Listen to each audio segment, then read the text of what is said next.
약 수백만 년 전, 우리가 알던 인간이라는 존재가 아직 세상에 등장하기도 전인 시대로 돌아가 보죠. 당신이 그 시대의 평원 위에 서 있다고 상상해 보세요. 앞에 보이는 건 유인원도 원숭이도 아닙니다. 개처럼 튀어나온 얼굴에 날카로운 송곳니, 두 발로 땅을 딛고 서서 당신을 내려다보는 괴물입니다. 팔에는 비정상적으로 발달한 근육이 달려있고 언제든 달려들 수 있을 것 같은 긴장이 흐르죠. 그런데 더 소름 돋는 사실이 있습니다. 이 존재는 인간의 조상도 인간과 가까운 친척도 아닙니다. 우리와는 아무 상관없는 원숭이였습니다.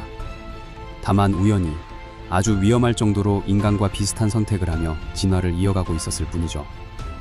만약 이 원숭이가 멸종되지 않았다면 지금 이 땅을 지배하는 건 우리가 아니라 이 두 발로 걷는 개 얼굴의 원숭이였을지도 모릅니다.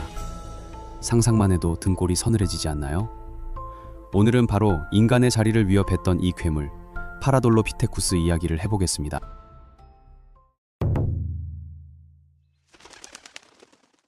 이 존재가 처음 모습을 드러낸 건 1903년 프랑스 남부였습니다. 발견 당시만 해도 누구도 이 뼈를 심각하게 보지 않았죠. 그냥 그 시대에 흔히 있었던 조금 큰 원숭이 중 하나로 정리됐습니다. 플라이오세라는 혼란스러운 시대에는 이상한 동물들이 워낙 많았으니까요. 그렇게 이 화석은 별다른 주목 없이 지나갈 뻔했습니다. 하지만 시간이 지나 누군가 이 뼈를 다시 집어들고 자세히 들여다보면서 분위기가 바뀌기 시작합니다.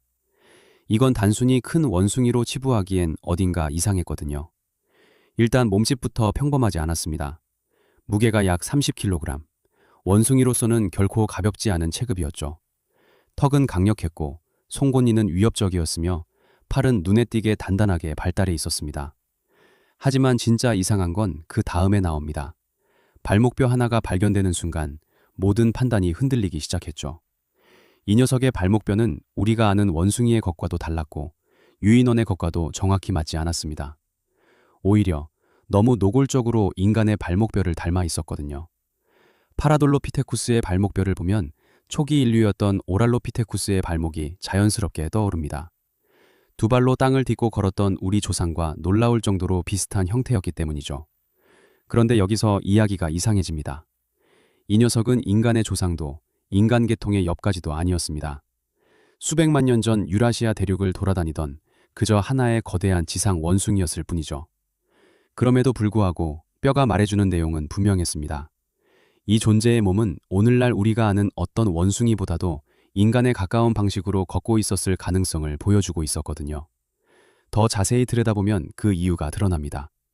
발목뼈 중 거골이라 불리는 부분이 위아래로 발을 꺾는 움직임. 그러니까 배측굴곡과 저측굴곡 모두에서 안정성을 확보할 수 있는 구조였던 겁니다. 직립보행에 필요한 거의 모든 움직임을 무리 없이 감당할 수 있었다는 뜻이죠. 게다가 종아리뼈인 비골이 체중을 지탱하는 데 차지하는 비중도 일반적인 원숭이보다 훨씬 컸다는 흔적이 남아 있습니다.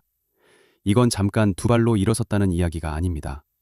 이 녀석이 꽤 자주, 어쩌면 당연하다는 듯 두 발로 걸어 다녔다는 의미에 가깝습니다. 지금 살아있는 영장류들을 떠올려 보면 이런 변화가 불가능한 이야기는 아니라는 걸 알 수 있습니다. 실제로 일본 원숭이를 오랜 시간 두 발로 걷도록 훈련시키면 발목과 다리뼈에 분명한 물리적 변화가 나타납니다. 시간이 쌓이면서 관절은 다시 배열되고 구조 자체가 더 안정적이고 직립보행에 어울리는 형태로 바뀌어가죠. 하지만 파라돌로피테쿠스의 경우는 이야기가 다릅니다. 누군가에게 훈련받아서 그렇게 된 게 아니었습니다. 이 녀석을 바꾼 건 환경의 압력이었죠. 수백만 년 동안 넓게 펼쳐진 땅을 오가며 먹이를 찾고 이동해야 했고 포식자를 경계하거나 무언가를 들고 옮기기 위해 자주 몸을 세워야 했을 겁니다. 그런 선택이 쌓이면서 몸도 거기에 맞춰 바뀌어간 거죠. 인류가 등장하기 전에 유럽 대륙에서 이 존재는 어쩌면 가장 인간에 가까운 모습이었을지도 모릅니다. 그런데 여기서 흐름이 한 번 꺾입니다. 결정적인 단서가 하나 더 있었기 때문이죠. 바로 꼬리였습니다. 파라돌로피테쿠스에게는 분명 꼬리가 있었거든요. 이건 우리가 걸어온 직립보행의 길을 그대로 따라온 게 아니라는 신호입니다. 같은 방향을 향하고는 있었지만 논리는 달랐고 경로도 달랐습니다. 마치 어딘가로 천천히 빗나가며 기묘한 진화의 흐름을 타고 있었던 것처럼 말이죠. 그리고 팔 이야기를 빼놓을 수는 없습니다. 어쩌면 발목 다음으로 가장 눈에 띄는 특징일지도 모르죠. 위팔뼈를 보면 이두근이 붙는 자리에 깊은 홈이 파여 있었고 팔꿈치 관절의 표면은 크고 둥글게 발달해 있었습니다. 이 두 가지는 강력한 힘과 동시에 매우 유연한 팔을 가졌다는 걸 보여주는 흔적이죠. 이 정도 체급의 원숭이에게서는 거의 보기 힘든 구조였습니다. 발목의 특이한 형태와 함께 놓고 보면 연구자들이 이 팔이 단순히 매달리기 위한 것이 아니라 무언가를 들고 옮기는 데 쓰였을 가능성을 떠올린 것도 무리는 아닙니다. 이렇게 보면 파라돌로피테쿠스는 우리와 놀라울 정도로 비슷한 방향의 선택을 하고 있었던 것처럼 보입니다. 두 발로 걷게 되면 풀 위로 시야를 확보할 수 있고 먼 거리를 이동할 때 드는 에너지도 줄어듭니다. 그리고 무엇보다 걷는 동안 팔이 자유로워진다는 건 완전히 다른 가능성을 열어주죠. 새끼를 안고 이동할 수 있고 먹이를 나를 수 있으며 상황에 따라서는 무기를 들 수도 있습니다. 바로 그 무기가 우리 조상을 다른 동물들과 갈라놓은 결정적인 요소였습니다. 사자처럼 타고난 송곳니가 없었던 우리에게 무기는 먹잇감의 급소를 찌르고 포식자에게 맞설 수 있는 수단이었거든요. 진화의 경쟁 구도를 단숨에 뒤집은 선택이었습니다. 그리고 파라돌로피테쿠스 역시 어쩌면 바로 그 갈림길을 향해 걷고 있었을지도 모릅니다. 그래서 자연스럽게 이런 의문이 따라옵니다. 이 영장류가 실제로 도구를 사용했을까 하는 질문이죠. 솔직히 말하면 그걸 단정할 수 있는 직접적인 증거는 남아있지 않습니다. 하지만 그렇다고 가능성이 없는 이야기도 아닙니다. 지금 살아있는 원숭이들만 봐도 이미 도구를 쓰고 심지어 무기처럼 활용하는 종들이 여럿 있거든요. 태국에 사는 마카크 원숭이들은 돌을 이용해 조개와 견과류를 깨먹고 그 방식이 무리마다 다르게 전해지면서 일종의 전통처럼 유지되기도 합니다. 베르베트 원숭이나 게코 원숭이 역시 포식자나 경쟁자를 향해 돌이나 막대기를 던지는 모습이 관찰됐죠. 아주 단순한 수준이긴 하지만 분명 도구와 무기 사용의 한 형태라고 볼 수 있습니다. 그런데 파라돌로피테쿠스는 이들과 결정적으로 다른 조건을 갖고 있었습니다. 두 발로 걷는데 능숙했고 서 있는 상태에서도 무언가를 다루기에 알맞은 팔을 가지고 있었거든요. 그러니 이 녀석이 무기를 사용했을 가능성은 충분히 상상해 볼 수 있습니다. 만약 실제로 그랬다면 그 흔적이 오늘날 거의 남아있지 않은 것도 이상한 일은 아닙니다. 특히 나무로 만든 도구라면 몇 년만 지나도 흔적 없이 사라졌을 테니까요. 날카롭게 다듬은 나무 막대기 하나만으로도 많은 동물에게는 치명적인 상처를 입힐 수 있고 돌 역시 특별한 가공 없이도 그대로 무기가 될 수 있습니다. 그리고 파라돌로피테쿠스는 어쩌면 바로 그런 선택의 갈림길을 향해 천천히 걸어가고 있었을지도 모릅니다. 이 작은 괴물들은 300만 년도 훨씬 이전부터 유럽의 평원을 돌아다니며 간단한 무기를 손에 쥐고 있었을지도 모르죠. 하지만 그 흔적은 아무 말도 남기지 않은 채 사라졌을 가능성이 큽니다. 우리가 파라돌로피테쿠스라는 종에 대해 거의 알지 못하는 이유도 바로 여기에 있습니다. 남아있는 화석은 극히 불완전하고 이 동물을 깊이 들여다본 연구 역시 많지 않거든요. 400만 년을 버텨냈는데 남은 건 뼈조각 몇 개뿐입니다. 화석은 완전한 기록이 아니거든요. 사라진 이야기가 얼마나 많을지는 아무도 모릅니다. 그리고 그 시대는 지금보다 훨씬 더 위험했습니다.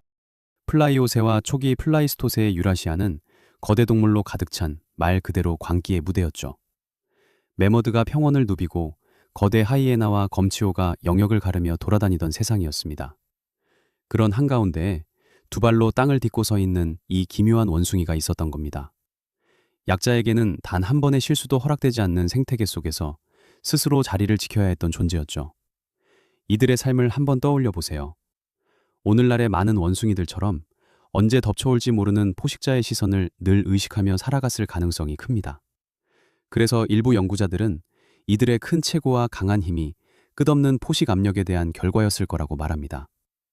하지만 우리 조상들처럼 나무 위로 올라가 숨는 길을 택한 게 아니라 이들은 땅 위에 남아 맞서는 선택을 했습니다.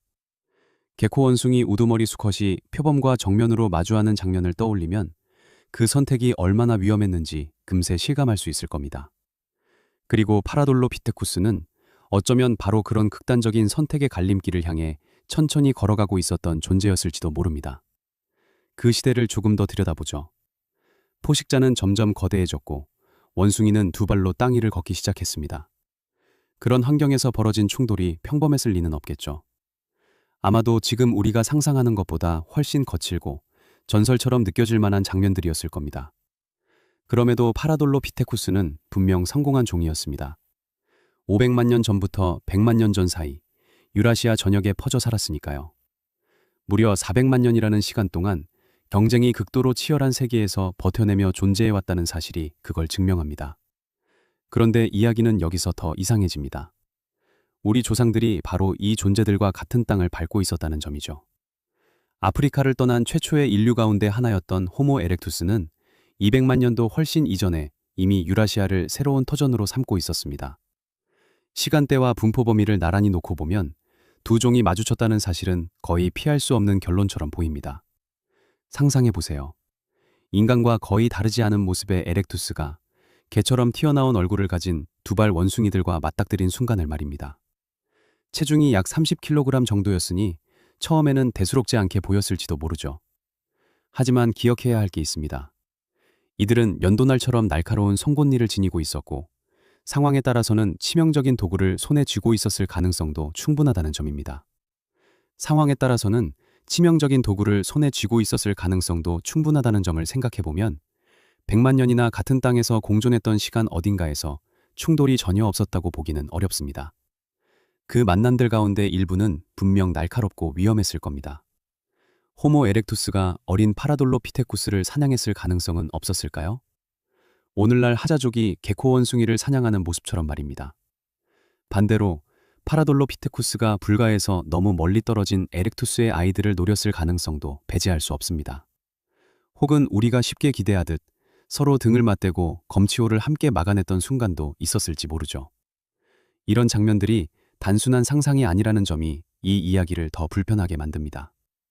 실제 인간들이 그 작은 개얼굴에 두 발 달린 괴물들과 같은 공간에서 서로를 마주하고 살았다는 사실은 생각할수록 비현실적으로 느껴집니다. 선사시대는 할리우드가 만들어낼 수 있는 어떤 이야기보다도 훨씬 더 신비롭고 동시에 소름 돋는 세계였습니다. 그래서 여기서 가져가야 할 메시지는 분명합니다. 선사시대는 우리가 흔히 떠올리는 것보다 훨씬 더 많은 이야기로 가득 차 있다는 점이죠. 파라돌로피테쿠스는 변두리에서 스쳐간 존재가 아니었습니다. 400만 년이 넘는 시간을 버텨냈고 그 자체로 하나의 주류 진화 실험의 일부였던 존재였습니다. 만약 인간이 끝내 살아남지 못했다면 세상은 어떤 모습이었을까요? 그리고 인간처럼 보이지 않으면서도 인간과 닮은 발목을 가진 이 원숭이가 그 자리를 대신했다면 말입니다. 어디까지나 추측일 뿐이지만 결코 터무니없는 가정은 아닙니다. 자연은 늘 같은 해답만을 고집하지 않거든요. 직립보행이나 도구 사용, 지능이라는 선택 역시 단 한 번만 등장하는 기적이 아니라 조건이 맞을 때마다 다시 시도되는 전략에 가깝습니다. 계통이 다르다고 해서 같은 방향의 해답에 도달하지 말라는 법은 없으니까요. 파라돌로피테쿠스는 그 사실을 조용히 보여줍니다. 우리가 걸어온 길이 유일한 길이 아니었다는 점을요.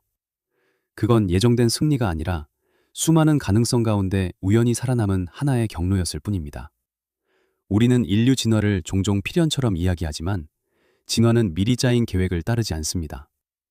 그저 실패와 성공을 반복하며 가능한 모든 방향을 끝없이 시험할 뿐이죠. 결국 파라돌로피테쿠스는 역사 속에서 잊혀졌습니다. 전설도 남기지 못했고 그림도 없으며 자기들만의 석기 문화도 전해지지 않았습니다. 그럼에도 상상하기 어려울 만큼 긴 시간 동안 이 존재는 우리와 소름 돋을 정도로 닮은 특징을 지닌 강력한 육상 영장류로 이 땅을 걸었습니다. 인간이 되지는 못했지만 될 수도 있었던 존재였죠. 그리고 바로 그 사실이 이 이야기를 여기서 끝내지 못하게 만듭니다. 얼마나 많은 또 다른 인간의 이야기들이 거의 시작될 뻔했다가 사라졌는지, 또 얼마나 많은 가능성들이 첫 장도 넘기지 못한 채 땅속에 묻혀 있는지 그 질문은 아직도 조용히 남아 있습니다.